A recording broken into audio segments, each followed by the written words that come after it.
This is Democracy Now!, democracynow.org, the War and Peace Report. I'm Amy Goodman. We begin today's show in occupied East Jerusalem, where Israeli forces raided the Al-Aqsa Mosque for the second time in 3 days, clearing worshippers from the third holiest site in Islam. 19 Palestinians were injured. Some were hit by rubber-coated steel bullets. Over 150 Palestinians were injured in another raid at the mosque Friday. On Sunday, Palestinians described how Israeli police blocked their access to the Al-Aqsa Mosque compound.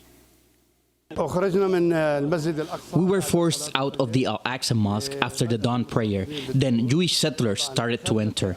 After we saw two groups of them, we started to chant, and the Israeli forces tried to detain me. They are invading in big numbers.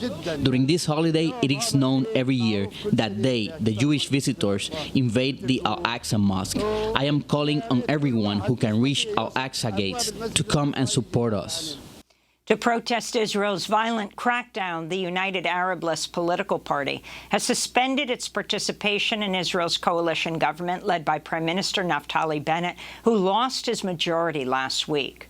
For more, we're joined by Mohammed El-Kurd. He's the Palestinian writer and poet, the Palestine correspondent for The Nation magazine. Mohammed, welcome back to Democracy Now! Can you describe the series of events this weekend that have led to almost 170, if not more, Palestinians being injured at Al-Aqsa? Absolutely. Thank you for having me. Over the weekend, starting on Friday, almost 500 Palestinians were arrested by the Israeli occupation authorities from Al-Aqsa Mosque, and as you said, 170 were injured, several of whom were in critical condition, and several of whom were journalists that we saw on video were targeted by design by the Israeli soldiers. Some had their cameras broken, some had rubber-coated steel bullets hit their heads. This is not particularly a unique incident. Violence, colonial violence is the norm in occupied Jerusalem. And we see this kind of escalation and violations happen in Al-Aqsa Mosque constantly. What is particularly alarming here is the Israeli occupation authorities attempt to install a new status quo, similar to the one in the Ibrahimi Mosque in Hebron, where Palestinian Muslims are forced to share their holy site, their mosque, their 980-year-old mosque with Jewish settlers. And it should raise eyebrows because the Al-Aqsa Mosque and Damascus Gate are maybe the only remaining public spaces for Palestinians in the entirety of Jerusalem, where Palestinian existence is criminalized, where Palestinian taking up space is criminalized.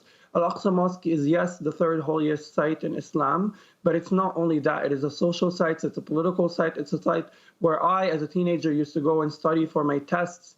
And if we are robbed from that, then in our native city, we do not have any public spaces left.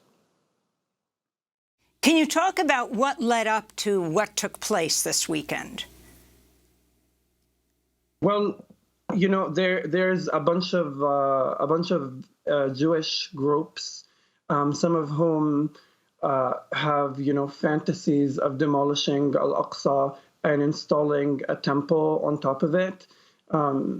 Were calling for invasions of Al-Aqsa, some of which were saying that if you sacrifice a goat on the Temple Mount, you get this sum of money as a reward.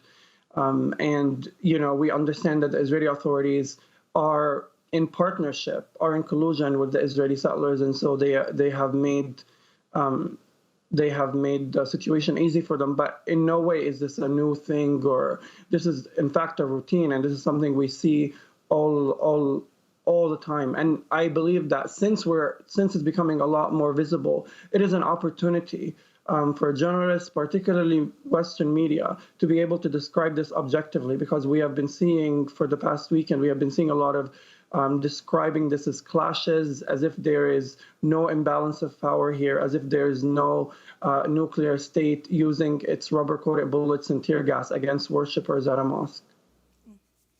Can you talk about the far-right Jewish group Return to Temple Mount that offered a reward to anyone who sacrificed a goat inside the Al-Aqsa Mosque? Yeah, I mean, it's. I think the adjective here, the proper adjective here is fanatic, right? This is a group with some kind of religious fantasy that they are trying really hard to fulfill, and it's to them it's an awakening of a ritual. If they're sacrificing this animal on Al-Aqsa compound, or what they call the Temple Mount, then they are resurrecting that temple, or they're starting the resurrection of that temple. But I don't know much about that group particularly, but I know that it's not I wouldn't call it far right. It's not a fringe group. This is an idea that is shared widely by settlers in Jerusalem, in which they want to dismantle Al-Aqsa, and they want to install a new status quo in which either there's no more Al-Aqsa, or that Muslim Palestinians can only attend it and be in it during certain times of the day. And can you talk about the media describing what's taking place as clashes, Mohammed? Yeah, absolutely. You know, it's as though we are not seeing dozens and dozens of videos of Israeli occupation forces breaking windows of the mosque, as if we're not seeing videos of them targeting children and beating them with batons, or targeting journalists and beating them with batons. To set up a false equivalence in which we are referring to these raids, these violations, these clear violations as clashes, we are not being objective journalists here. We are simply being mouthpieces for the Israeli government. We are parroting the official Israeli narrative. And this has happened also last year. This happens all the time. And I always try to invite journalists to take an opportunity to actually be objective and refer to an internationally recognized occupation as such, to refer to soldiers, dozens of soldiers using batons and rubber bullets and tear gas against unarmed civilians as such. There are no clashes in which the powers are not equal. And can you talk about the numbers of Israeli and Palestinians who have died in the last few weeks? I'm not aware of the numbers, but I know that in the past 3 days alone, over a dozen Palestinians were killed. A mother of 6 who was partially blind was shot down in the street for no reason other than, quote, looking suspicious. I know that young Palestinians in Jenin refugee camp have been shot and killed in the past few days. I know that a Palestinian lawyer and a member of the Public Committee Against the Wall in Nablus, in Beta, has died, has been killed by the Israeli occupation forces as he took his nephews and nieces to school. I understand that Palestinian death is a common occurrence that does not raise anybody's eyebrows in Western media. And that disparity is what needs to be addressed. The statistics show the disparity in the deaths. And the statistics show who is the true victim of systemic material violence, institutional violence, violence backed by legality, by the judicial system. It is the Palestinians, because we continue living under 70 years of Zionist colonization that murders us in the street, that robs us of our homes, that exiles us, that keeps us in an open air prison. I was wondering if you can talk more about the Israeli raids throughout the West Bank. I'm looking at a New York Times piece that says for the past week, Israeli forces have carried out a widespread campaign of raids into towns and cities across the West Bank in a response to a wave of recent Palestinian attacks inside Israel that have killed 14 people. At least 14 Palestinians have been killed by Israeli forces since the beginning of Ramadan on April 2nd, including 16-year-old Mohammed El-Kurd, who was shot and killed on Sunday during one of the Israeli raids in Jenin, his mother said. Mohammed El-Kurd. The positioning of these raids as some kind of response or some kind of retaliation is dishonest, because these raids happen whether or not Palestinians commit any acts. These raids are, by design, part of Israel's colonial violence against Palestinians. I know this because we see every single day. If you look at Palestinian media, if you follow Palestinians on social media, you see every single day the raids that have never abated for the past 70 years. But it is only when Israelis are affected, it is only when Israelis, the settlers' sense of peace is disturbed, that we have international eyes looking at the situation. I also wanted to ask you about Sheikh Jarrah, your community, where you've been detained as you fight to prevent homes from being demolished there, including fighting against being forced out of your own. You and your twin sister, Muna, were arrested and detained last year in the campaign to prevent the forced expulsion of Palestinians there. In February, you wrote about the Israeli member of parliament, Itamar Ben-Gvir, who decided to move his office from the Knesset, from the Israeli parliament, to a yard in Sheikh Jarrah? Yes, absolutely. And this is, it sounds like a bizarre circus act almost. Why would an Israeli politician decide to move his office into somebody's backyard? But this actually has happened way